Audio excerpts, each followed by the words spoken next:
story goes that there was an inventor who invented the chess game, and he went to his patron, and he said, "Here is my new invention for you." The patron was delighted. He had never seen an invention like that. And he told the inventor that you can wish for any reward, and it will be granted. So the inventor thought, and he said, "What is it that I should ask for? What is it that I really want to and wish for?" So he went to the patron and he said, "You know what, I thought about it, and what I want as a reward for this invention is 1 grain of rice to multiply in every square of the 63 squares of the chessboard. That is 1 grain of rice on the first square, then 2 grains of rices on the second square, 4 in the third, and so on and so forth." So the patron was pretty surprised, and he said, "What a silly thing that you've asked for. Of course, granted." And he never thought that actually, if you do that exercise, it will actually come out to 18 million trillion of grains of rice. And it will come out to as much as 1,000 times more rice that exists on Earth, and a mountain as big as the Mount Everest. What I like about this story is that it helps us reflect about how much of exponential growth is happening around us and how difficult it is for the mind to comprehend what will be the kind of impact that that will have not only in our lives, but really in our workplace. And I'll give you some evidence of that, and you will hear a lot of that data as we go through the day today. And I want you to remember this example because that will help us really push ourselves to think, what does it really mean to me? 2 evidence. One is the number of scientists alive today is higher, 90% of what has been alive in the history of humankind. Every 19 years, we're doubling the number of patents. I can remember the chessboard example. Every 15 years, we're doubling the number of scientists. And we have done more innovation in the last 200 years than in the last 200,000 years as a species.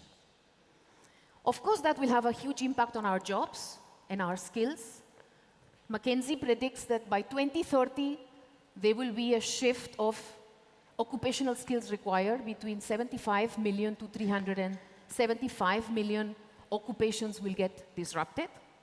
And that will be through the 3 waves of AI, and we will hear a lot about it today. The first wave is the wave we are today, which is the algorithmic wave, where we are actually trying to use AI to take on tasks which are very easy to code because they're if X, then Y. So that's the first wave of AI. The second wave of AI will be the wave of augmentation. And we've seen that in some fields already of industry where man and machine work together. And then the third wave of AI, which will happen in the late 2030s, will be the wave of autonomy, where actually a lot of those machines can work in an automated and autonomous way. At the same time, McKinsey also predicts that 10% of new jobs will be created. And that's data that actually brings that interesting challenge of many things being changed, but at the same time, a lot of opportunities. So a very warm welcome to all of you to People Matters TechHR. It's a pleasure to have you all here.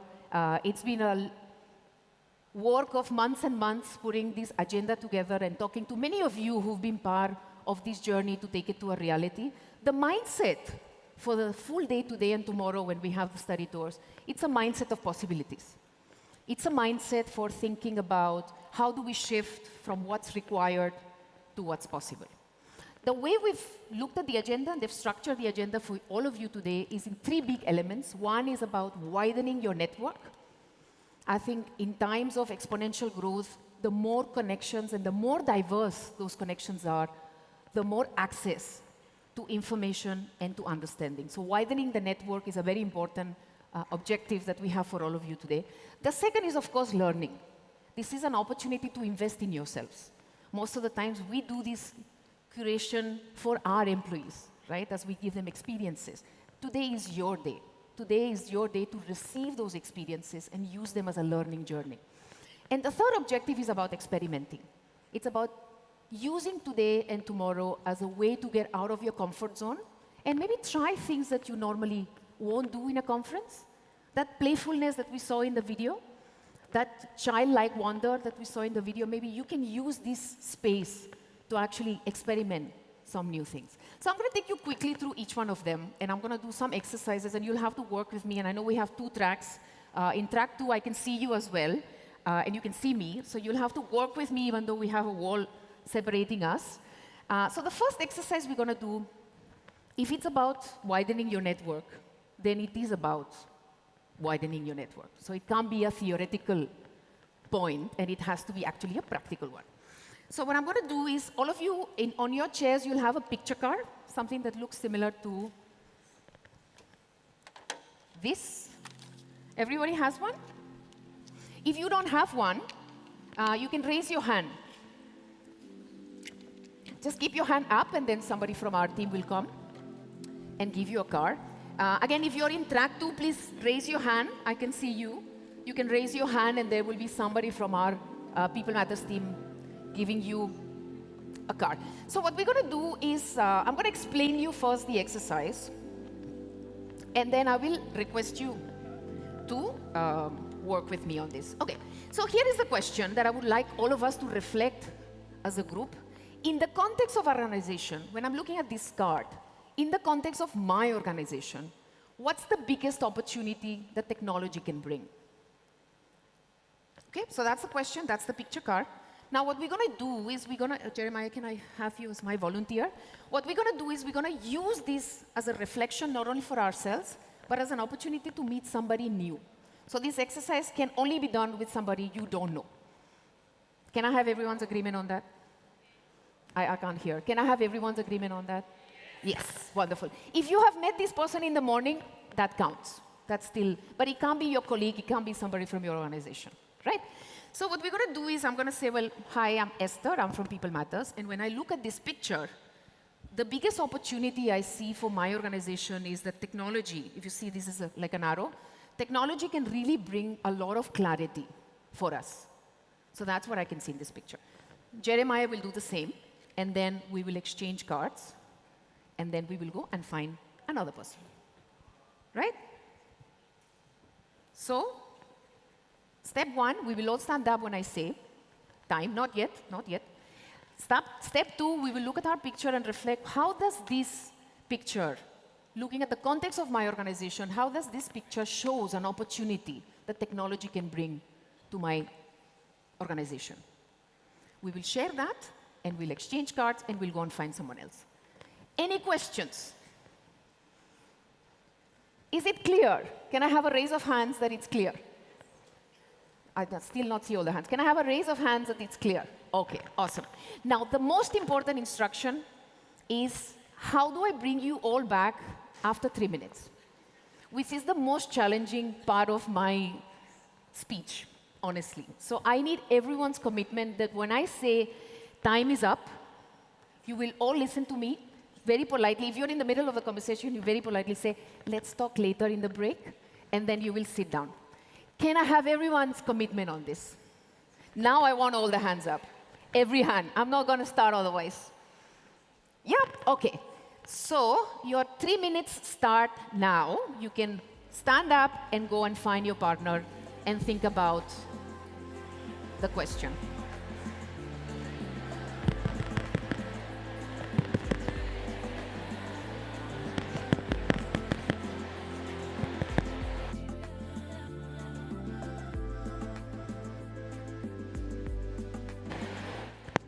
Yeah, you can keep moving around. Feel free to keep moving around.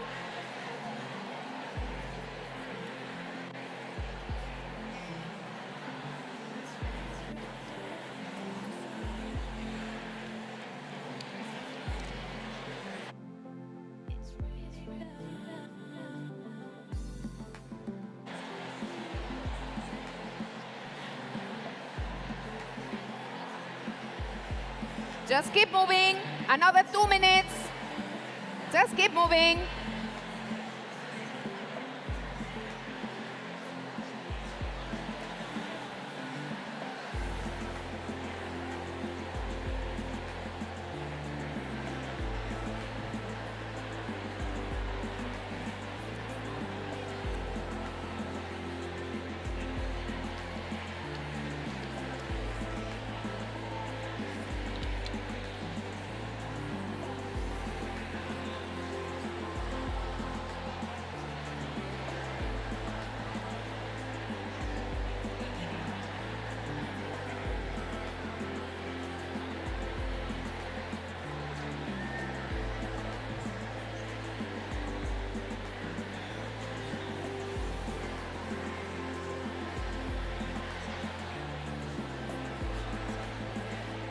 Jeremiah, can you ask them to?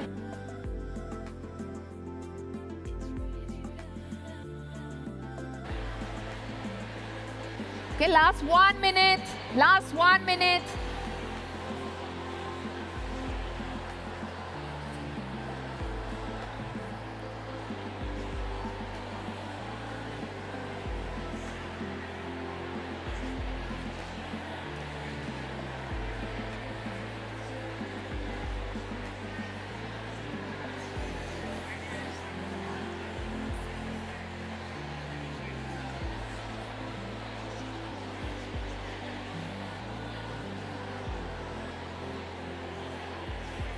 Okay, last 30 seconds.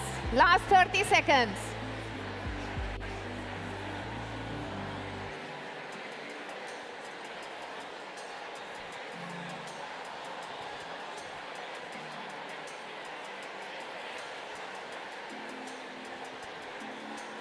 Last 10 seconds now. You start winding out the conversations.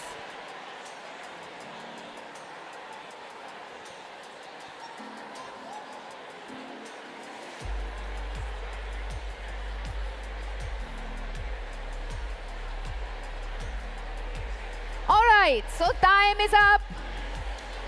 Thank you so much. Wonderful. Thank you. Thank you. All right. Great. So remember everyone's commitment to come back on time. If you can see somebody talking next to you, just give them a nudge. Great. Thank you. Thank you so much. Great. So let's hear some of the conversations. Can I have everyone's attention now? Thank you. Thank you. Can I have the troublemakers' attention now? Thank you. Great. So let's hear some of the keywords that came in those conversations very quickly, very quickly. Can I have the backbenchers' attention as well? Backbenchers' attention. Backbenchers' attention. Can you, somebody tell the backbenchers to please pay attention? Yes? There you are. Thank you. Wonderful. So can I hear some of the keywords that came? What are some of the opportunities that you heard? Just shout them out. Innovation. Sorry? Productivity. Collaboration. Inclusion. Beautiful. What else? At the back? Speed. Agility. Bring it to life. Beautiful. So I think that's the power of conversing with each other and not only thinking about your organization, but also reflecting what the journey of other organizations are. So today you'll have that opportunity. You have a mobile app that connects you with each other. The mobile app also allows you to set up one-to-one meetings, so feel free to use that functionality. If you've seen outside, there is a big wall where you can take batches of topics that you're interested about, so you can actually find each other during the day and find that common thread of conversations you want to have. So very quickly, I'll move to the second objective, which is really core to everything we do at People Matters in the context of bringing together the intersect of people, work, and technology. Learning is at the core. And there's a beautiful quote from Kevin Kelly that says, "We will all be a new we forever." And we saw that in the opening video as well. Things are changing so fast that you're a new we forever. There is no such a thing that I'm, have arrived in all knowledge, because things are changing very fast. So I'm going to give you very quickly an example. Can somebody see what this is? Anybody can identify? What is it? Say again? Map?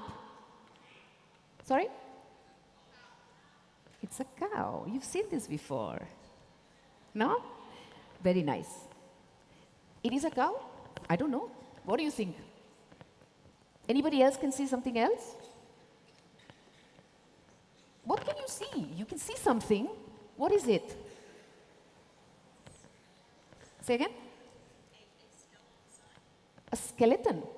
All right, okay. Okay. What's interesting about this example is that when we learn something new, it makes no sense. Right? And then somebody will come as an expert and label it to us and say, it is a cow, and show us that there is a label. Right? Now, when you go back to that image, you think, how can I not see it? It's so obvious. Right? Now, the danger of that is that you can only see a cow. Now, you can't see anything else. Things are changing so much that sometimes we need to remove that label and see, is it really a cow? Is it something else? So especially when we do design of sessions for all of you, very senior leaders in the corporate world, we always invite you to challenge the paradigms. Because you may be listening to a session and say, oh, I already know that. When I'm challenging to you saying, what does that really mean in your context? Can I remove the label? Does it mean something else? Can I go deeper in that knowledge? So that's my invitation on the second objective. In the process of journey of learning today, I invite you to try to remove those labels and really look at what you're learning with a fresh pair of eyes.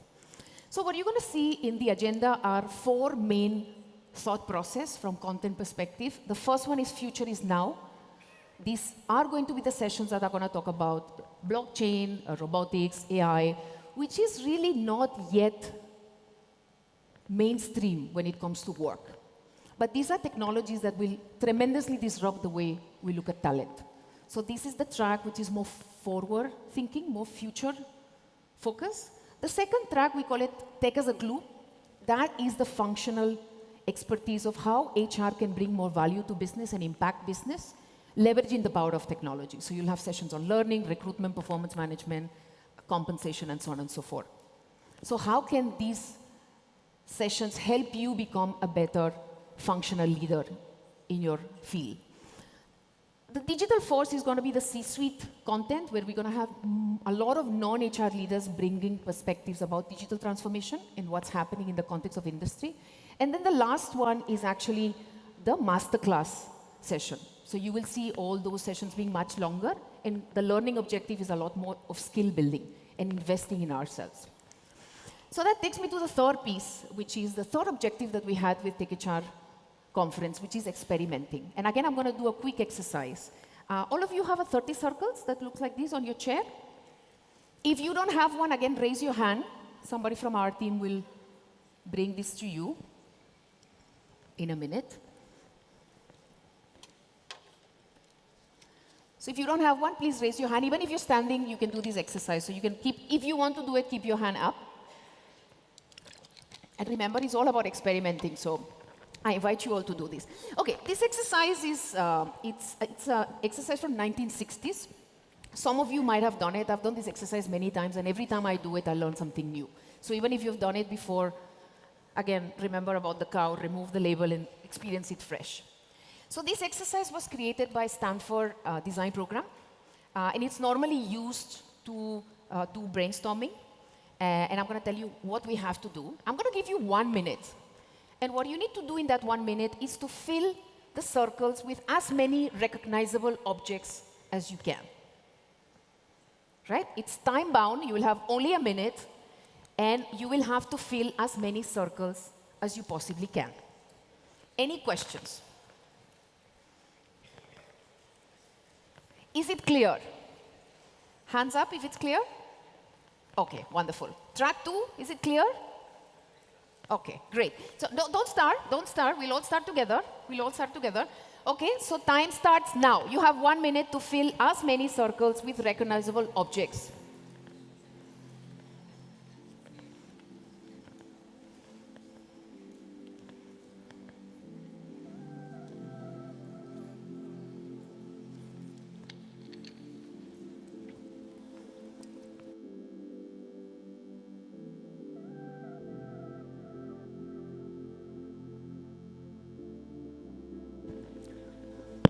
$30 seconds.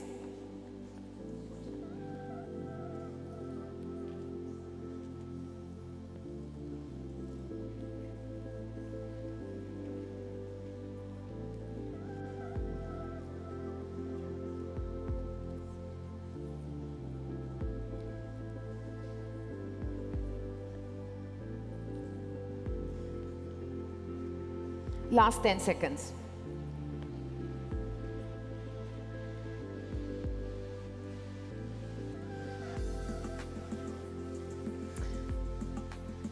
Okay. Stop. Stop, stop, stop, stop, stop. Okay. So time is up now. How many of us was able to fill 5 circles? 5 circles? Okay. All right. Now I'm going to make it more challenging. At least 10. At least 10. All right. Okay. Half? Half of the circles? Anybody reach half? Wow. Okay. That's wonderful. All of the circles? Okay, wonderful, wonderful. Great, so what this exercise helps us reflect, and I invite you to do it with your teams. First of all, it helps relax the mind, especially when you're doing exercise where you want your teams to be ready, to be open when you're trying to do brainstorming or problem solving. This helps you just unwind a little bit, and it's fun. But there are 2 learnings from this exercise. Number 1 is that I very clearly ask you that it is about quantity and not quality. So how many of you use patterns that I had shown, like balls, or anybody use any patterns that I had shown? Okay. Anybody did a series like smileys or, yeah, series? Yeah, anybody who actually draw one thing, like you could draw a snake and actually finish, right, in 2 minutes. So what this exercise helps us reflect is how much we edit. When I specifically requested you and invited you to do as many as you could, it was really not about how nice it will look or how smart you will look if you have to show it to somebody, but it was really about quantity. So in this exercise, you reflect about how much we edit, how much we want to make sure that whatever we draw was, beautiful, smart, sophisticated, and how much of that actually talks about who we are, when the example was not about quality, but about quantity. The second reflection is how difficult it was at a particular time. So you probably feel 5, 6, 7 very easily, and somewhere you got stuck. That's the time. And there was a friend of mine who is from the brand world. When they have to actually find new names for new brands, they have to actually submit 40 names. How tough is that? Like it's a new brand of a sofa, and you have to submit 40 names of that brand. You will find 5, 6 very easily. Probably 10, 15. But when you reach the 20th, it becomes a lot more difficult. So that's really about the experimentation that I invite you all to do. One is don't edit and be open, like we saw in the opening video about be a child mind wonder. And the second is really about pushing yourself to think and to do things differently. So I'm leaving you with this last example about the difference between a puzzle maker and a quilt maker. A puzzle, how many of you have kids at home or have family or friend who have kids? How many have done a puzzle in your life? Really? How many of you have done a puzzle in your life? Okay, good, thank you. So when you do a puzzle, the worst thing that can ever happen to you is that you lose one piece. And suddenly, the whole experience of the puzzle is gone. You can't do that puzzle anymore because there's one piece missing. What if our mindset was of a quilt maker? Which means, with whatever I have to make a beautiful quilt. And I think that's where we live today in our workplace. We don't have all the pieces of the puzzle. And we will not have them. But what is it that we can do with the parts that we actually have? So this is our experience for all of you. Network, learn, experiment. It's a pleasure to welcome you once again to People Matters Tech HR. And remember, this is not a conference. This is an experience. And I invite you all to make it memorable. Thank you very much.